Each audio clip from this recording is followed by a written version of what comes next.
मित्रों, कलयुग की स्त्रियां अपने पुरुष से क्रोध करके पराये पुरुषों में उन्मुक्त रहती हैं। वह अपने पति को धर्म से अधर्म की ओर मोड़ने का प्रयास करती हैं, भाई भाई में झगड़ा करवाती हैं, सास और बेटे में झगड़ा करवाती हैं। अगर इस बात का जवाब आप सभी की नजरों में हां है, तो यह वीडियो आप सभी लोग शुरू से लेकर अंत तक अवश्य देखना चाहिए, क्योंकि इस वीडियो में आपको पता चलेगा कि एक स्त्री की वजह से मनुष्य कहां से कहां पहुंच जाता है। दुनिया में मनुष्य के लिए सबसे ज्यादा जरूरी कौन सी चीज है, जिसकी वजह से एक मनुष्य को यश, कीर्ति और यशस्वी जीवन जीने के वरदान, साथ ही अपार धन संपत्ति की प्राप्ति होती है। मित्रों, चलिए आप सभी लोगों को हम इस बात का जवाब एक छोटी सी कथा के माध्यम से देते हैं। यह कथा बहुत ही ज्ञानवर्धक है, जिसे सुनने मात्र से ही आप सभी लोगों के मन के विचार बदल जाएंगे। एक बार इसे ध्यान से पूरा अवश्य सुने। एक समय की बात है जब भगवान श्री कृष्ण के पास गरुड़ देव आते हैं और भगवान श्री कृष्ण के पास पहुंचकर उन्हें प्रणाम करके उनसे कहते हैं, हे प्रभु, आज मैं आपके पास यूं अचानक ही आ पहुंचा हूं, इसके लिए मुझे क्षमा करें, परंतु मेरी स्थिति ही ऐसी है जिसकी वजह से मुझे आपके पास आना पड़ा। गरुड़ देव की बात सुनने के बाद भगवान श्री कृष्ण कहते हैं, हे गरुड़ देव, आप ऐसा क्यों कह रहे हैं? बताइए, आप कौन सी ऐसी विकट परिस्थिति में पड़ गए हैं जिस वजह से आप इतने चिंतित हैं? कहिए, आपकी चिंता का राज क्या है? मैं अवश्य ही आपकी चिंता का निदान करूंगा। भगवान श्री कृष्ण की बात सुनने के बाद गरुड़ देव कहते हैं, हे प्रभु, मैं आपके पास अपने एक प्रश्न को लेकर आया हूं। मेरा प्रश्न यह है कि धरती लोक पर जीवन व्यतीत करने के लिए सबसे आवश्यक क्या है? मेरा यही प्रश्न है।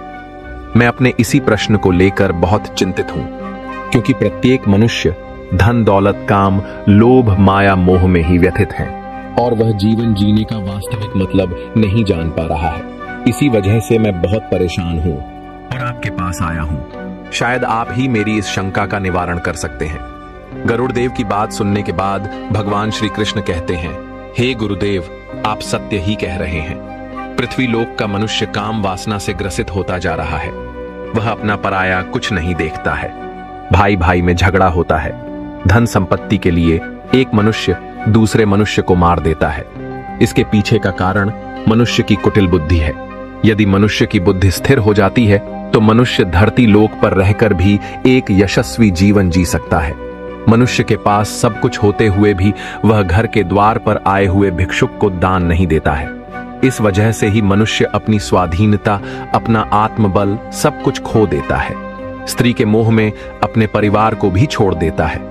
परंतु हे गरुड़ देव, मैं आपको बताता हूं कि धरती लोक पर मनुष्य को एक यशस्वी जीवन जीने के लिए क्या करना चाहिए, जिससे वह अपने परमार्थ को सिद्ध कर सकता है और उसकी ख्याति सभी जगह हो सकती है।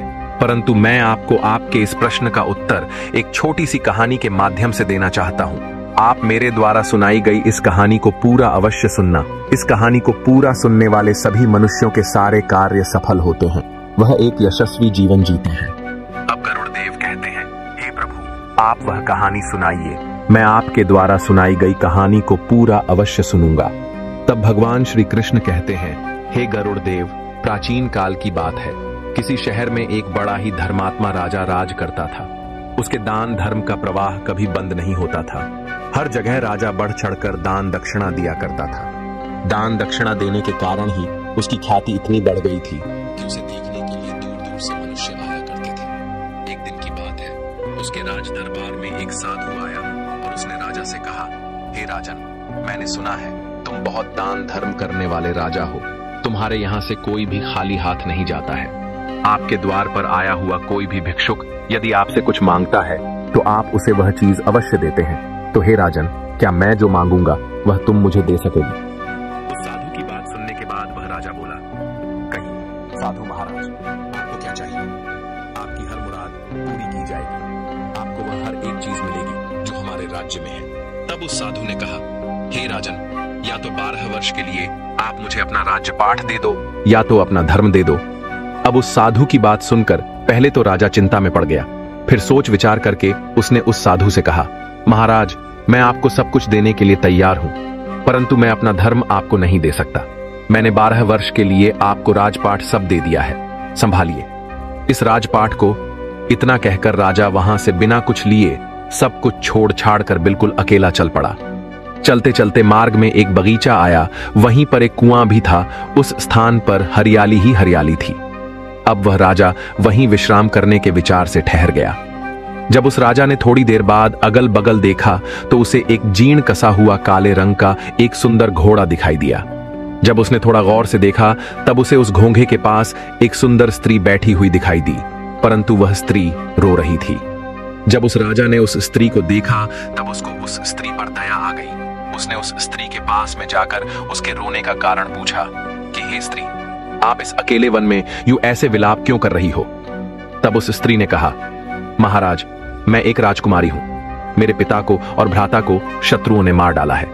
मैं किसी प्रकार जान बचाकर यहां भाग आई हूं। अब आप ही देव के द्वारा भेजे मेरे आश्रयदाता हैं, अतः मुझे शरण दें, मुझ पर इतनी कृपा करें। तब उस राजा ने कहा, ठीक है, मैं तुम्हारे साथ रहूंगा, तुम्हारी रक्षा करूंगा। तुम घोड़े पर बैठ जाओ और मेरे साथ साथ चलो। तब वह राजकुमारी बोली, नहीं नहीं महाराज, आप ही घोड़े पर बैठो। आपके सामने मेरा घोड़े पर बैठकर चलना ठीक नहीं है। उस राजकुमारी की बात को सुनकर राजा घोड़े पर सवार हो गया। अब दोनों एक साथ ही चलने लगे। चलते चलते दोनों एक दूसरे राजा के नगर में जा पहुंचे। जब वहां पर वह दोनों पहुंच गए तब उस स्त्री ने राजा से कहा, हे राजन, आप जाकर कोई बढ़िया मकान भाड़े पर रहने के लिए ले लो, तब तक मैं यहीं पर बैठी हूं। तब उस राजा ने कहा, मेरे पास एक फूटी कौड़ी भी नहीं है, फिर मकान की बात मैं किस मुंह से करूंगा? तब उस स्त्री ने कहा, महाराज, रुपयों पैसों की आवश्यकता हो तो मेरे पास से ले लो। तब उस स्त्री ने अपने थैले से 10 मोहरें निकालकर राजा को थमा दी। तब राजा एक अच्छे से मकान को भाड़े पे लेने के लिए जाता है। उसे एक अच्छा सा मकान भी मिल जाता है। तब वह उस राजकुमारी के साथ उस घोड़े को लेकर उसी मकान के अंदर जाता है और उस स्त्री को वहां पर छोड़कर वह बाहर घोड़े और उस स्त्री के लिए भोजन सामग्री लेने के लिए जाता है। जब वह सारा सामान ले आता है तब उस राजकुमारी ने भोजन तैयार किया और राजा से भोजन करने को कहा। तब उस राजा ने कहा, अरे आप भी तो भोजन करो, आप भी बहुत भूखी होगी। तब उस स्त्री ने कहा, नहीं महाराज, पहले आप भोजन कर लें, आपके बाद मैं खा लूंगी। उस स्त्री की बात सुनने के बाद राजा ने भोजन किया।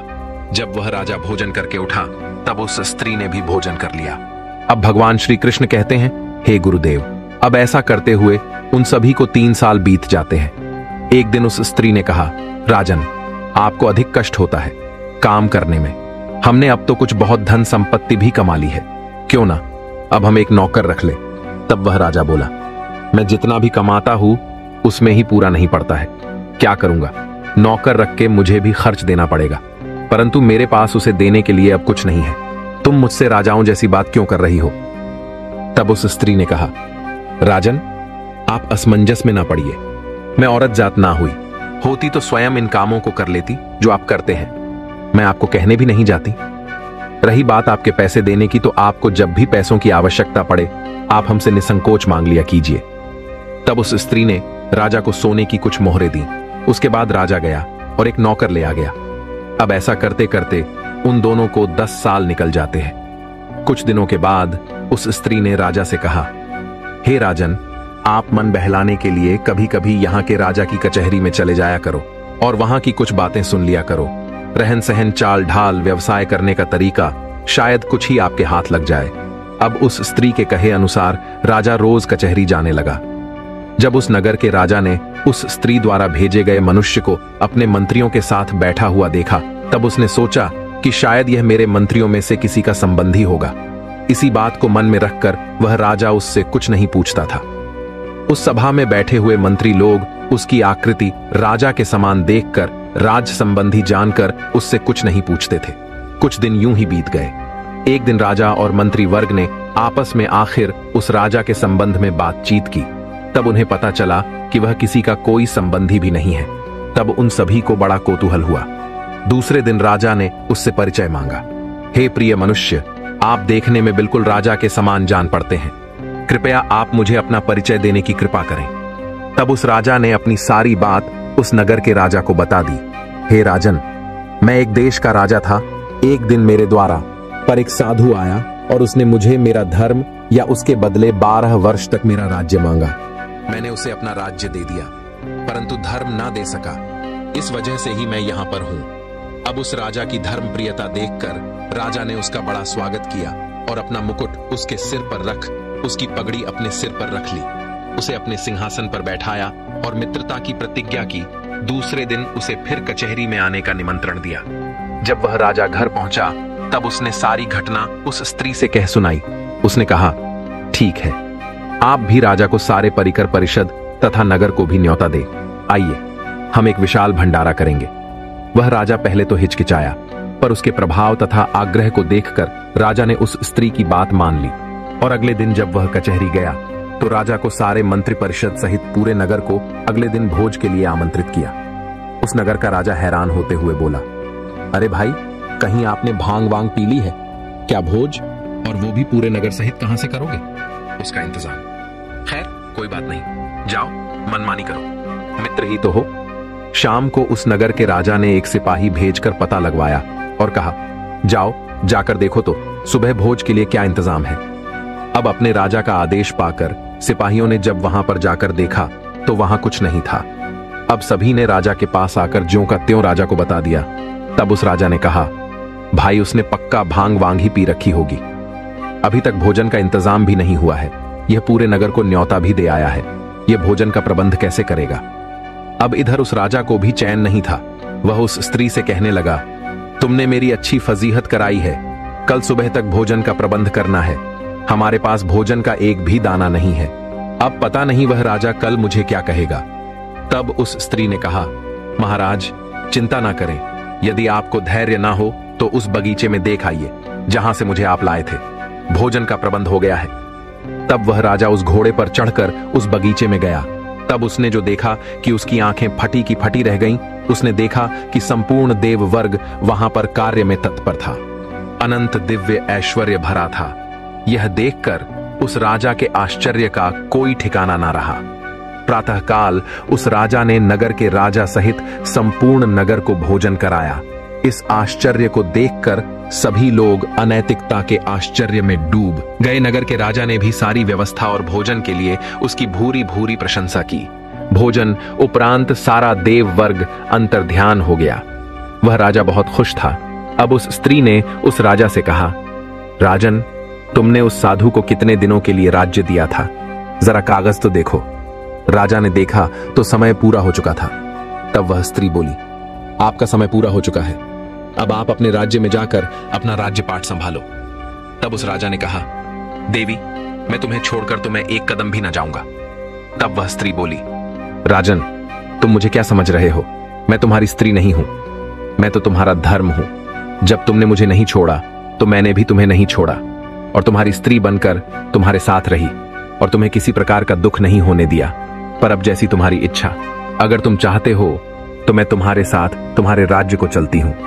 अब भगवान श्री कृष्ण गरुड़ देव से कहते हैं, हे गरुड़ देव, इस प्रकार उस राजा ने धर्म पर चलते हुए अपने धर्म की भी रक्षा करी और एक साधु द्वारा मांगे जाने पर अपना राज्य भी दे दिया। इससे हमें यह सीख मिलती है कि पति का साथ देना स्त्रियों का धर्म होता है। स्त्री अपने पति को धर्म से चलना सिखा सकती है। धर्म के प्रति निष्ठा ही जीवन की वास्तविक सफलता और सुख का मार्ग है। धर्म का पालन करने वाला व्यक्ति चाहे किसी भी परिस्थिति में हो, वह कभी पराजित नहीं होता। धर्म से व्यक्ति न केवल भौतिक सफलता प्राप्त करता है, बल्कि जीवन की गहराई और सत्य को भी समझता है। धर्म के बिना जीवन अधूरा और अराजक हो सकता है, लेकिन धर्म के साथ व्यक्ति हर चुनौती को पार कर सकता है। भगवान श्री कृष्ण की इतनी बात सुनने के बाद गरुड़ देव कहते हैं, हे प्रभु, अब मैं समझ चुका हूं कि धरती लोक पर एक यशस्वी जीवन व्यतीत करने के लिए मनुष्य को सबसे ज्यादा जरूरत धर्म की होती है। अगर मनुष्य धर्म से चलता है तो वह अपने जीवन में कुछ भी कर सकता है। इतना कहकर गरुड़ देव भगवान श्री कृष्ण के वहां से चले जाते हैं। मित्रों, आशा करते हैं कि आपको इस वीडियो से बहुत कुछ सीखने को मिला होगा और आपको कहानी भी पसंद आई होगी। मित्रों, अगर आपको हमारा ये वीडियो पसंद आया है तो इस वीडियो को सभी के साथ शेयर करें और इस वीडियो में जय श्री कृष्ण कमेंट करना ना भूलें। साथ ही आप सभी लोग हमारे चैनल को भी सब्सक्राइब अवश्य करें। बाकी मित्रों, आप सभी लोगों की वीडियो को